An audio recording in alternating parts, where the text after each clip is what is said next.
সুবহানাল্লাহ ওয়ালহামদুলিল্লাহ লা ইলাহা ইল্লাল্লাহ সুবহানাল্লাহ আলহামদুলিল্লাহ লা ইলাহা ইল্লাল্লাহ লা ইলাহা ইল্লাল্লাহ লা ইলাহা ইল্লাল্লাহ নবী আমার নূরের পুতুল জগত করলেন উজালা নবী আমার নূরের পুতুল জগত করলেন উজালা রোজ হাসরে করবেন তিনি উম্মতের ফয়সালা সুবহানাল্লাহ মুহাম্মদ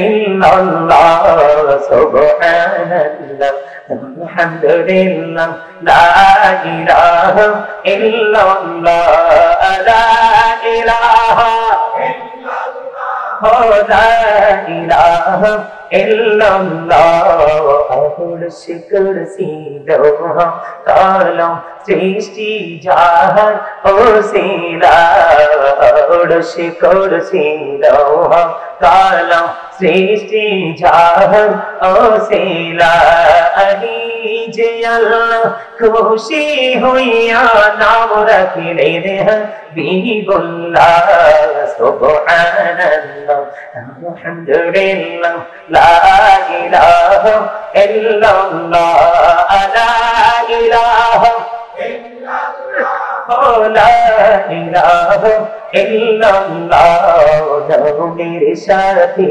নবী সাইয়া যারে আল্লাহ পাঠাইলা নবীর সাথী নবী সাইয়া যারে আল্লাহ পাঠাইলা আলী যে আল্লাহ দোস্ত বলে তার প্রেমে মজিলা সুবহানাল্লাহ আলহামদুলিল্লাহ লা ইলাহা ইল্লাল্লাহ লা ইলাহা ইল্লাল্লাহ লা ইলাহা ইল্লাল্লাহ শাহাদাতি বাণী ছুটে আসিলেন কামনে বলা শাহাদাতির বাণী ছুটে আসিলেন কামনে বলা মক্কাতে বটিল নবী নূরে মিন নূরে আলা সুবহান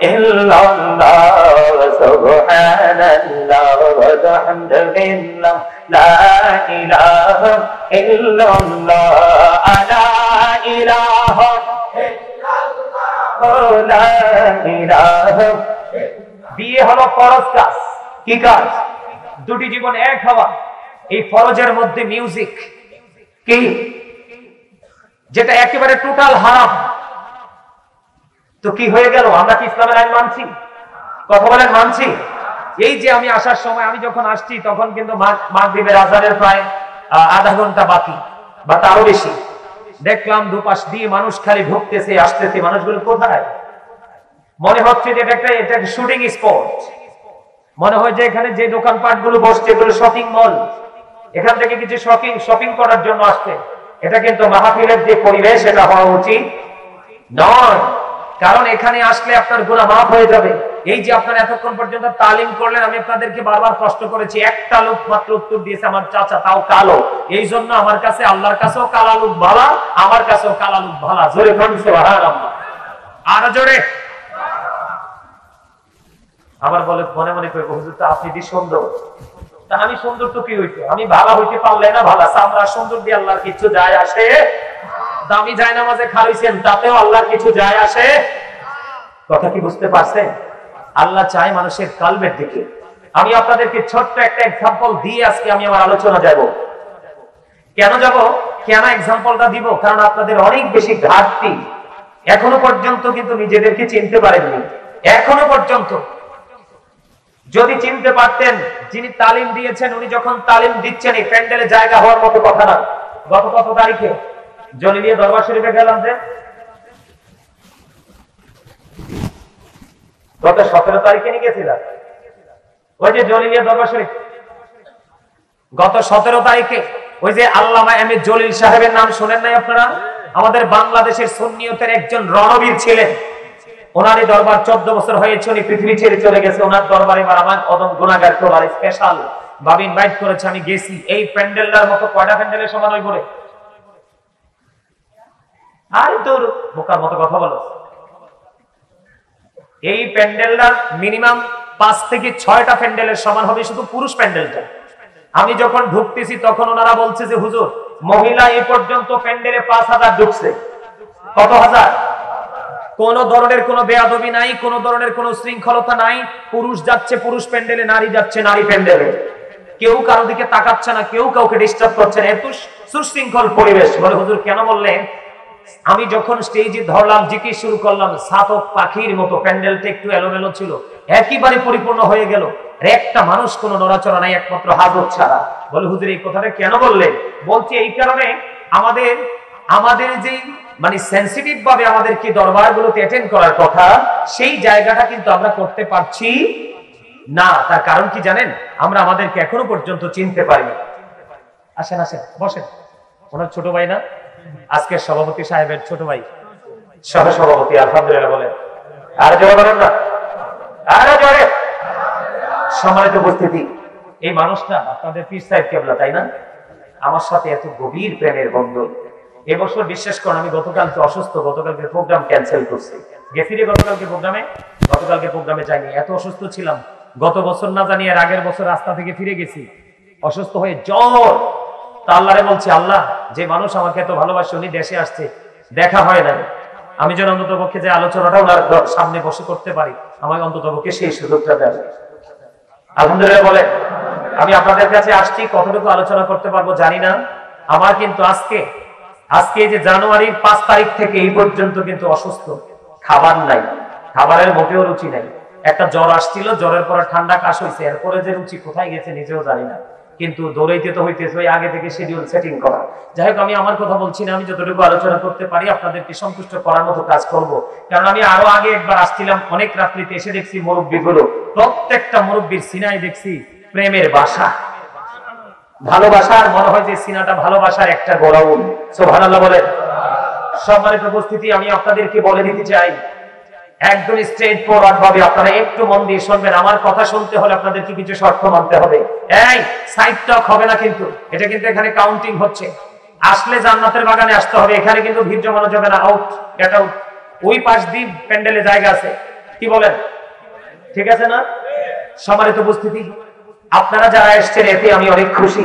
আলোচনা শোনার মতো মানুষ যদি না হয় 1 লক্ষ থাকলেও লাভ নেই। আর আলোচনা শোনার মতো মানসিকতা নিয়ে বসলে 5 জন মন্দ নয়, ঠিক না বলেন? আলোচনা শুনতে হলে শর্ত হলো, ভাই এখানে দাঁড়ানো যাবে না। যদি পুরো প্যান্ডেল ফিল আপ হয়ে যায় তারপরে এখানে দাঁড়াবেন, প্যান্ডেলে যান। সম্মানিত উপস্থিতি, প্রথম শর্ত হলো স্টপ ইউর মাউথ এভরিবডি, সকলের জবানকে বন্ধ রাখতে হবে। সেকেন্ড যে কন্ডিশন, দ্বিতীয় শর্ত হলো you listening my lecture very attentively, আমার কথা সবাইকে মন দিয়ে শুনতে হবে। থার্ড যে কন্ডিশন, ভালো না লাগলে I say go to your seat, out of sight, বাসায় চলে যাবেন অথবা আপনি আপনার জায়গায় চলে যাবেন, কিন্তু এখানে সে ডিস্টার্ব করা। কথা কি ঠিক আছে? আমার শর্তে আপনারা রাজি? আরো জোরে বলেন। আপনারা আমাকে টিচার মনে করতে হবে, যতক্ষণ আলোচনা করবো ততক্ষণ নেমে গেলে যেটা ইচ্ছে বলেন, সমস্যা নেই। আমি আপনাদের স্যার আজকে, আর আপনারা সবাই হলেন আমার ছাত্র। ওকে, বুঝতে পারেন? একদম সোজা সাজা কথা। ক্লাসে যখন স্টুডেন্ট থাকে, টিচাররা কথা বলার সময় ছাত্ররা যখন ছাত্ররা কি কথা বলতে পারে? পরীক্ষা দিতে গেলে কি কথা বলতে পারে? এইজনের দিকে তাকাতে পারে? তাহলে কি হবে? পরীক্ষা আউট, ঠিক না বলেন? তার চাইতে ভয়ঙ্কর ক্লাস হলো পরীক্ষার জায়গা হলো এটা। কেন জানেন? এখানে আসলেই গুনাহগার, এখানে আসলেই কি আল্লাহর ওলি কেমনে হয় জানেন? আমি পরে বলছি, তার আগে আপনাদেরকে বলি, এই যে মাথা থেকে পা পর্যন্ত বডি স্ট্রাকচারটা, এটাকে আমরা কি বলি? মানুষ। কি বলি? ইংরেজিতে বললে মেন অথবা পারসন। আর আল্লাহর কোরআনের ভাষায় যদি বলি ইয়া আইয়ুহান নাস অথবা ইয়া আইয়ুহাল ইনসান। এটা হলো কি? আমার দিকে তাকাবেন, অত্যন্ত গুরুত্বপূর্ণ কথা। এই যে মাথা থেকে পা পর্যন্ত বডি স্ট্রাকচারটার নাম হলো এই মানুষ, সংক্ষিপ্ত পরিচয়। এই মানুষটা কিন্তু আসল নয়, এই মানুষের ভিতরে আরেকটা মানুষ আছে, সেই মানুষটার নাম আল্লাহর কোরআনের ভাষায় আল্লাহ বলেছেন রূহ। এটাকে ইংলিশে বলা হয় সোল, বাংলাতে বলা হয় এটাকে আত্মা। আল্লাহ বলেছেন সে the soul is the word of my lord. আল্লাহ বলেছেন কওলির রূহ মিন আমরি রাব্বি, past tense, present tense, future tense, অতীত, বর্তমান, ভবিষ্যৎ। এখানে তিনটা সময়, তিনটা কাল বোঝানো হয়েছে। কয়টা? কেন বললাম এই জায়গায়, কেন আসলাম জানেন? কারণ যখন আপনার আমার দেহটা বাবা মায়ের মাঝে, তখন কিন্তু আপনার আমার আসল মানুষটা, যেটা আমার মধ্যে থাকার কারণে আমি জীবিত বা মানুষ হিসাবে মানুষ আমাকে বলে, এই মানুষটা তখন ছিল আলমে আরোহা, রুহের জগতে। কোথায়? যখন রুহের জগতে আপনার রুহটা ছিল, তখন কি আপনি আমি মানুষ ছিলাম? ছিলাম না। কেউ কিন্তু মানুষ বলার সাহস পাইনি। বাবা মায়ের বিয়ে হলো, মিলন হলো, মায়ের উদরে আপনার আমার বডিটা তৈরি হলো, তখন রুহের জগৎ থেকে ট্রান্সফার করে আপনার আমার ভিতরে রুহটাকে ঢুকিয়ে দিল। সময় মতো মায়ের কলিজা ছেড়ে পৃথিবীতে আসলাম। 7 দিনের দিন, যারা আল্লাহ রাসূলের আইন মেনেছে, 7 দিনের দিন নাম রাখলো, চুল ফালালো, আকিকা দিল। সেই নামকরণ থেকে আজও পর্যন্ত আমি সেই নামেই খেত। কিন্তু এই পর্যন্ত এসেছি, বাকি কতদিন যাব সেটা আপনিও জানেন না, আমিও জানি না। যেদিন আপনার থেকে আবার, যেদিন আপনার মাঝে রুহটা ছিল না, আসল মানুষটা ছিল না, সেদিন আপনাকে আমাকে কেউ মানুষ বলেনি, কারণ আমি মানুষ তো ছিলাম না। দেহ এবং আত্মা মিলে মানুষ হয়। কি হয়? মানুষ হয়। যখন আত্মা মিলে গেল দেহের সাথে, তখনই মানুষ রূপে আসলাম, এখন মানুষ রূপে আছি। কিন্তু যেদিন আপনার আমার মধ্য থেকে রুহটা চলে যাবে, সেদিন কিন্তু I am dead, you are dead নামের আগে যুক্ত হবে মরহুম আব্দুল জলিল। তার মানে কি, দেহ থেকে যখন আবার পাখি চলে গেল, তখন কিন্তু আপনি আমি আবারও ডেড হয়ে গেলাম। তার মানে আপনি আমি আর নাই, আছি। আপনারা একবার ঘর থেকে বের করলে আপনি নেবে কোনোদিন? আপনারা আমার চেয়ে বেশি দেখছেন, কারণ আমি আপনাদের তুলনায় বাচ্চা। আমি দেখছি হাঁটু পানির মধ্যে পর্যন্ত আপনার লাশ রাখছে, পানি উঠাইলে আবার পানি আসে, হুজুর আসছে, কিচ্ছু করার নাই, শোয়াই দেন, শোয়াই দিছে, আমি সব জানাজা মাটি দিয়েছি। তো তখন তো আপনি আমি মানুষ নেই। তাহলে এখান থেকে কি বোঝা গেল? মানুষের আসল সত্তা তার দেহ নয়, তার আত্মা। কোনটা? কথা বলেন, কোনটা? আত্মা। তাহলে এই প্রত্যেকটা মানুষ কি ডবল না? একটা তার দেহ, একটা তার আত্মা, রূহ। তো এখান থেকে কি বোঝা গেল? একটা মুমিন, মুনাফিক না, কিন্তু আল্লাহ যা বলেছে, কখনো বলেছে হে ঈমানদারগণ, হে মুমিনগণ। আল্লাহ কিন্তু যা বলেছেন মুমিনদেরকে ডেকে ডেকেই বলেছে। কোন মুনাফিককে কিন্তু আল্লাহ ডাক, কোন বেঈমান কাফের মুশরিককে ডাক। যা বলেছেন আল্লাহ ঈমানদারকে, ইয়া আইয়ুহাল্লাযিনা আমানু ইয়া আইয়ুহান নাস, আল্লাহ বলছে না? তো আল্লাহ রাব্বুল আলামিন মুমিনকে বলেছেন। তো প্রত্যেকটা মুমিনের প্রতিদিন কাজ হলো কি, যার ঈমানি দায়িত্ব হলো তার প্রতিদিন 2 ধরনের খাবার জোগাড় করা। একটা তার দেহের খাবার, আরেকটা তার রূহের খাবার। একটা হলো তার দেহের জন্য বাজার, আরেকটা করতে হবে তার রূহের জন্য বাজার। একটা বাজার লাগবে তার পৃথিবীর জন্য, আরেকটা বাজার লাগবে তার ফিউচারের জন্য, যেটা ফিউচার, ভবিষ্যতের জন্য। এই বাজারটা পৃথিবীর যেই কোনো জায়গায় গেলেই পৃথিবীর বাজার করা যায়, কিন্তু রূহের বাজার কিন্তু যেই কোনো জায়গায় গেলে করা যায়। এটি স্পেসিফিক কিছু জায়গা আছে, সেই জায়গাগুলোতে আসলে রূহের বাজার করা যায়। যেমনটি আজকেরই কাদরিয়া দরবার শরীফ, পীর কাসিমপুর, এটা হলো আজকে রূহের বাজারের জায়গা। এই জন্য আপনাদের আমাদের সকলের প্রত্যাশা রাখতে হবে যে আমরা আজকে রুহানিয়তের বাজার করতে এসেছি, যে বাজার আমাদের পৃথিবীতে কাজে লাগবে, কিন্তু বেশিরভাগ কাজে লাগবে ওপারে যাওয়ার পরে। সুবহানাল্লাহ বলেন না কেন? এই জন্য রাসূল বলেছেন আল কবর রাউজাতুম মির রিয়াদিল জান্নাতি ওয়া কবরাতুম মিন হুফারিন নার। কবরটা জান্নাতের একটা বাগান হবে, জাহান্নামের একটা গর্ত হবে। মুনাফিক এবং বেঈমান কাফেরের জন্য কবর হবে জাহান্নাম। মুনাফিক কিন্তু মুসলমানের মধ্যেই থাকে, কথা বলে না, আপনার আমার মাঝেই থাকে। কিন্তু বেঈমান কাফের আপনার আমার মাঝে থাকলেও কিন্তু তারা পুরোই আমাদের থেকে ডিভাইড, আলাদা, তাই না? তো এই জন্য আপনাদেরকে বলছি, রাসূল বলেছেন কবরটা 2টা রূপে রূপান্তরিত। এক ভাগ কবর কারো কারোর জন্য জান্নাত হবে, কারো কারোর জন্য জাহান্নাম হবে। যারা মুমিন মুত্তাকি তাদের জন্য হলো কবর জান্নাত, আর যারা মুনাফিক থেকে বেঈমান কাফের মুশরিক তাদের জন্য কবর হলো কি? জাহান্নাম। তো আমরা যেহেতু কবরে যেতে হবে, কবরে যাওয়ার আগে সেই বাজারটা আমাদেরকে করতে হবে, আর সেই বাজারটা হলো রাসূল প্রেম। কারণ রাসূল প্রেমের মধ্যেই কিন্তু সব প্রেম নিমজ্জিত, লুকায়িত। সুবহানাল্লাহ কয়টা? আর যারা বলে সুবহানাল্লাহ। রুহের বাজার মানে কি? জিকির, দুরূদ, আল্লাহর গোলামি, আল্লাহর স্মরণ করা, রাসূলের স্মরণ করা, এটাই তো। এই যে জিকির, জিকির করলে কি লাভ হয় জানেন? আমার নবী, আপনার নবী, জাহানের বাদশা নবী, তিনি বলে দিয়েছেন, বন্ধু আজকে আপনারা অনেকেই কিন্তু হেঁটে হেঁটে আসছেন, আবার ওপারে গাড়ি থেকে নেমে পার পর্যন্ত হেঁটে হেঁটে আসছেন, আবার কেউ কেউ বাড়ি থেকে গাড়ি পর্যন্ত অনেকটা হেঁটে আসতে হয়েছে। আসছেন কিনা? এটাই বাস্তবতা। হাদিস শরীফের সাথে আপনারা হাজার মিল রেখেছেন। আল্লাহ রাব্বুল আলামিন, আল্লাহর হাবিব জানিয়ে দিয়েছেন, কেউ যদি 1 বিঘা পরিমাণ হেঁটে হেঁটে আল্লাহর জিকিরের জন্য এগিয়ে আসে, আল্লাহ রাব্বুল আলামিন তার দিকে 1 গজ পরিমাণ এগিয়ে আসে। কেউ যদি আল্লাহর দিকে 1 হাত পরিমাণ এগিয়ে যায়, আল্লাহ রাব্বুল আলামিন তার দিকে 2 হাত পরিমাণ এগিয়ে আসে।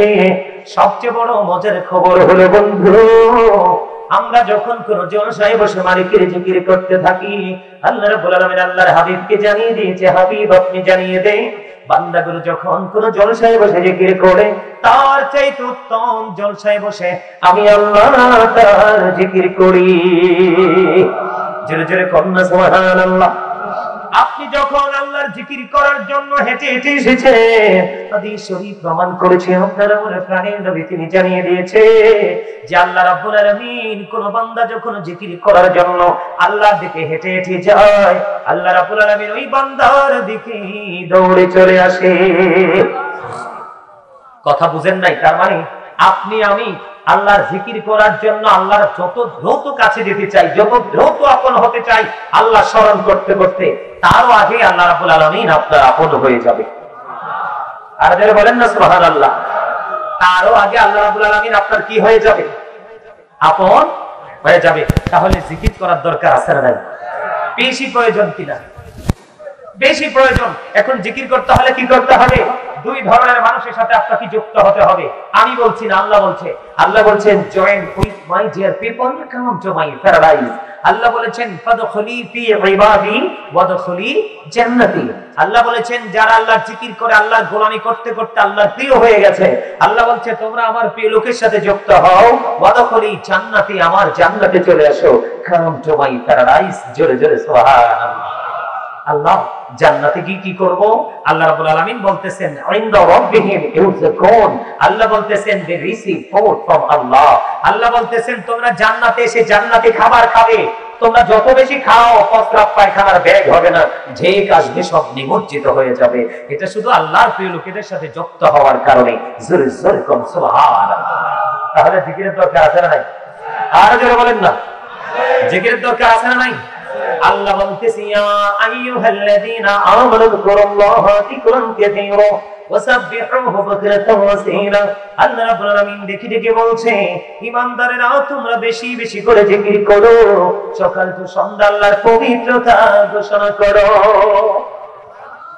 আর যে কন্যা সুবহানাল্লাহ, বেশি বেশি জিকির করতে কইছে না, আল্লাহই তো কইছে, আমি নি কইছি। তো এই যে সুবহানাল্লাহ বলা তো আল্লাহর জিকির, আলহামদুলিল্লাহ বলা আল্লাহর জিকির, লা ইলাহা ইল্লাল্লাহ বলা আল্লাহর জিকির, কাউকে সৎ কাজের জন্য ডাকা এটাও জিকির, কাউকে অসৎ কাজ থেকে বারণ করার জন্য তাকে আহ্বান জানানো এটাও জিকির। এই যে মসজিদে মানুষ নামাজ পড়তে যায়, বাড়িতে নামাজ পড়ে, মা বোনেরা নামাজ পড়ে, নামাজটাও আল্লাহর জিকির। বড়লোক যারা অনেক বেশি অর্থের মালিক, তারা মক্কা মদিনায় চলে যায় জিয়ারত করার জন্য, ওটাও জিকির। কারণ ওটা হলো জুলুস, জিকিরের জুলুস। কারণ বিভিন্ন জায়গা পরিদর্শন করে যে জিকির করা হয়, ওটাকে বলা হয় জিকিরের জুলুস। আর যেটা একই জায়গায় দাঁড়িয়ে এবং বসে সম্পন্ন করা হয়, এটাকে বলা হয় জিকিরের জলসা। আমার সুবহানাল্লাহ কন্যা কিল্লা, আহারে দুর্বল হয়ে গেছে, খানা রেডি করতে আছে, গরুর গোশত দি। এত টেনশন করেন কিল্লা, ইয়ান্নে গল্লাই খানা তৈরি হইতে আছে, গরুর গোশত। আলহামদুলিল্লাহ এমনি কইতে হইব, কারণ আল্লাহ আমাদেরকে বেশি সুন্দর করে বানাইছে।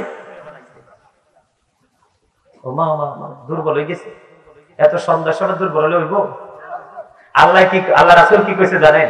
কই তোমরা যখন জান্নাতের বাগানে যাও, তখন তো তোমরা জান্নাতের বাগানের মেহমান হয়ে যাও।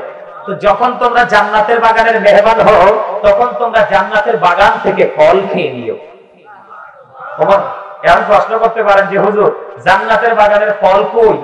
আমার নবী, আপনার নবী, দু জাহানের বাদশা নবী, তিনি জানিয়ে দিলেন, হুজুর জান্নাতের বাগানের ফল কোথায় গো?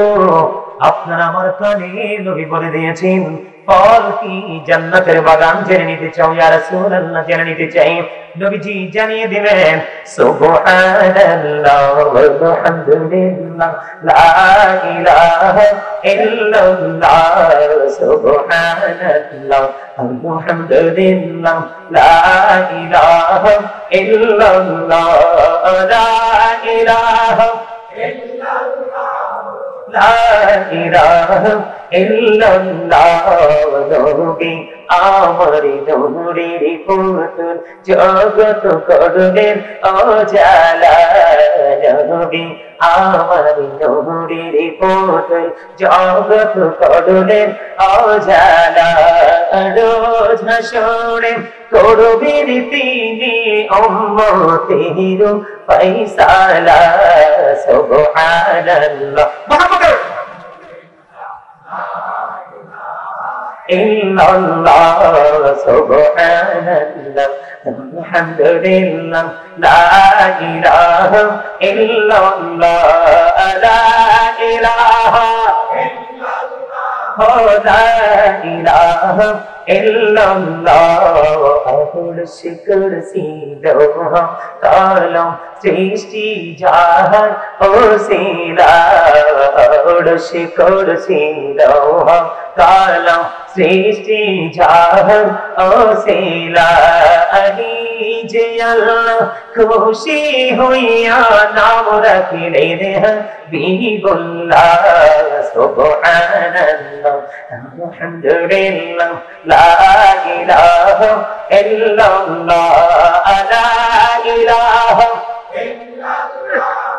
লা ইলাহা ইল্লাল্লাহ নবীর সাথী নবী সাইয়া যারে আল্লাহ পাঠাইলা নবীর সাথী নবী সাইয়া যারে আল্লাহ পাঠাইলা আলী যে আল্লাহ দোস্ত বলে তাহার প্রেমে মজিলা সুবহানাল্লাহ আলহামদুলিল্লাহ লা ইলাহা ইল্লাল্লাহ লা ইলাহা ইল্লাল্লাহ লা ইলাহা ইল্লাল্লাহ শাহাদাতির বাণী ছুটে আসিলেন কামলে বলা শাহাদাতির বাণী ছুটে আসিলেন কামলে বলা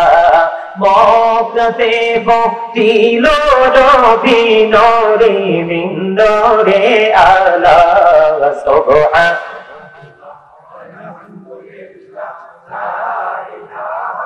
illallah subhanallah walhamdulillah la ilaha illallah la ilaha illallah la ilaha la ilaha illallah muhammadur rasulullah sallallahu alaihi wasallam আচ্ছা একেবারে মন থেকে সুদা করে দুটো হাত তুলে দেখা মানে জিকিরটা করতে পেরে কার কাছে বেশি ভালো লাগছে? সবার কাছে আলহামদুলিল্লাহ। ওই যে বললাম আমি এই যে জিকির করছেন না আপনার ওই পরকালের বাজার করেছেন। কি করেছেন? এটা ওপারের বাজার। কেন জানেন? আপনি আপনার ব্যাগ যত বড় হবে ততই কিন্তু বাজার নিতে পারবেন। আপনার কাজের কোয়ালিটি যত ভালো হবে আপনি বেতন কিন্তু তত বেশি পাবেন। আর আপনি যত ভালো পড়াশোনা করবেন সার্টিফিকেট স্কোর থাকে সেটা যত বেশি বড় হবে আপনার চাকরির চেয়ারটাও কিন্তু তত বড়। বলে হুজুর এখানে কেন মাস্টার এক্সাম্পলটা খুব দারুণ করে দিলাম বন্ধু।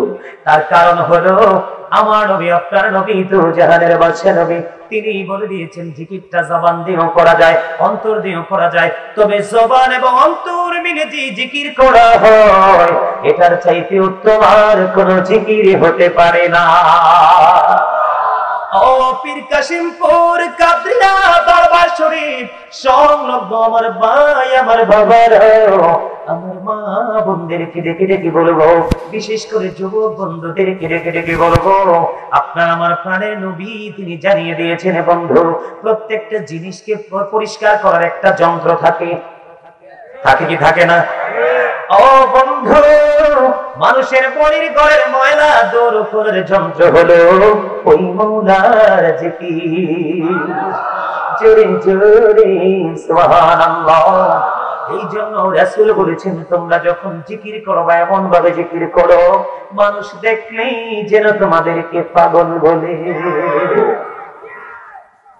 এই ওয়াজ যদি এখনকার যুবক ছেলেরা শুনে, এরা কইব হুজুরের মনে মাথা নষ্ট হয়ে গেছে, ঠিক না? পাগল বলতে ওই যে এলোমেলো আউলাকে সে পাগল বেশে ঘুরে, ওই সমস্ত সব চিনে না, টাকা চিনে, ওই পাগল না আবার, ঠিক কিনা বলেন? ওইটা শুধু জিকির কিনবে, জিকির চিনবে, টাকা দিলে টাকা নেবে না, ঠিক না? ঠিক। কেমন পাগল, সব দিকে সব ধরনের জলসা আছে, আর একদিকে চলছে জিকিরের বাজার, ওই পাগল কিন্তু সেই বাজার বাছাই করে দিবে। কথা বল না কেন? আল্লাহ রাসূল বন্ধু অত্যন্ত চমৎকার ভাবে আমাদেরকে ট্রেনিংটা দিয়ে দিলেন। জিকির করার কোন কন্ডিশন নাই, তবে করুণভাবে আমার দাঁড়িয়ে দাঁড়িয়ে জিকির করো, ও কোরআন বসে বসে জিকির করো, ও আলা যুনুবিকুম শুয়ে শুয়ে জিকির করো, তারপরেও জিকির বন্ধ করা যাবে না। বন্ধু, এই জিকির আপনার মনের ঘরের ময়লা দূর করে দেয়। নবীজি বলে দিয়েছেন বন্ধু, নামাজ নামক জিকির আল্লাহ রাব্বুল আলামিন আল্লাহ রাসূল বলেছেন, ছোট্ট একটা হাদিস শরীফ, হাদিসের রাবী হলেন হযরতে আবু জাওরা রাদিয়াল্লাহু তাআলা আনহু। আপনার আমার প্রাণের নবী, দু জাহানের বাদশা নবী, তিনি জানিয়ে দিলেন বন্ধু, তিনি শীতের দিনে বের হয়ে দেখলেন শুষ্ক হয়ে গাছের পাতাগুলো বিরামহীন ভাবে জোরে জোরে পড়ছে। বৃষ্টি যখন দেখলেন বিরামহীন ভাবে পাতাগুলো ঝরছে, এই দৃশ্য দেখে নবীজি দুটো ডাল ধরলেন, ধরার পরে আবু জরকে ডাক দিলেন। আবু জর উত্তর দিলেন, লাব্বাইকা ইয়া রাসূলুল্লাহ, আমি হাজির হয়ে গেলাম। নবীজি একটা ডাক দিয়ে বলে, রে আবু জর, তুমি চাইয়ে দেখো, শীতের কারণে গাছের পাতাগুলো শুষ্ক হয়ে জোরে জোরে পড়ছে। শীতের দিনে শীতের কারণে যেমনি করে গাছের পাতাগুলো ঝরে যায় রে, ঠিক তেমনি ভাবে আল্লাহ রাসূলের পাগল যখন নামাজ নামক জিকির, নামাজও কিন্তু জিকির। জিকির হলো আরবি শব্দ, বাংলাতে বলা হয় স্মরণ। নামাজের মাধ্যমে বান্দা আল্লাহর সাথে কথা বলে, এটা মুমিনের জন্য হয়ে যায় মেরাজ, ওপারে যাওয়ার পরে হয়ে যাবে জান্নাতের চাবি। ও বন্ধু, নবীজি বলে দিলেন, ওই শীতের কারণে গাছের পাতাগুলো যেমনি ঝরে যায়, আল্লাহর প্রিয় বান্দা যখন নামাজের মাধ্যমে আল্লাহর কুদরতি কদমে কপালটা লাগাইয়া দিবে রে, ওই শীতের দিনের গাছের পাতার মতো গুণাগুলি ঝরে পড়ে যাবে।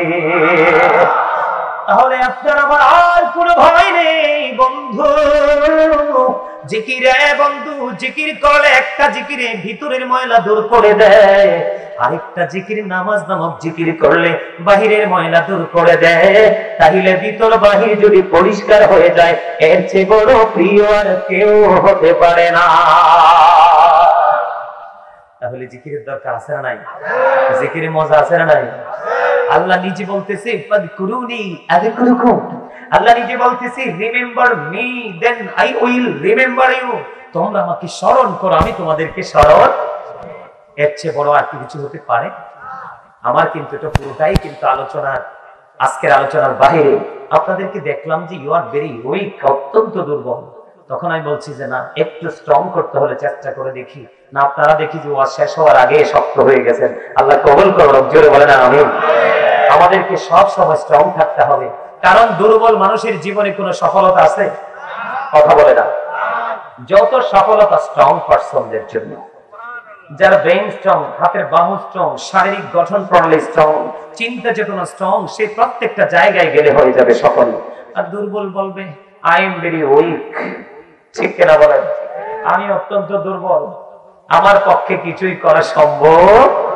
কিন্তু সব দিকে দুর্বল হলেও চলবে, কিন্তু ইসলামী দৃষ্টিভঙ্গি থেকে যেই কাজগুলো মুমিন হিসাবে করা, এগুলো যদি করতে না পারি, তাহলে কিন্তু সফলতা আসবে না। আপনি শুধু মুমিন হলে চলবে না, আপনার সিনায় কিন্তু ভয়ও থাকতে হবে।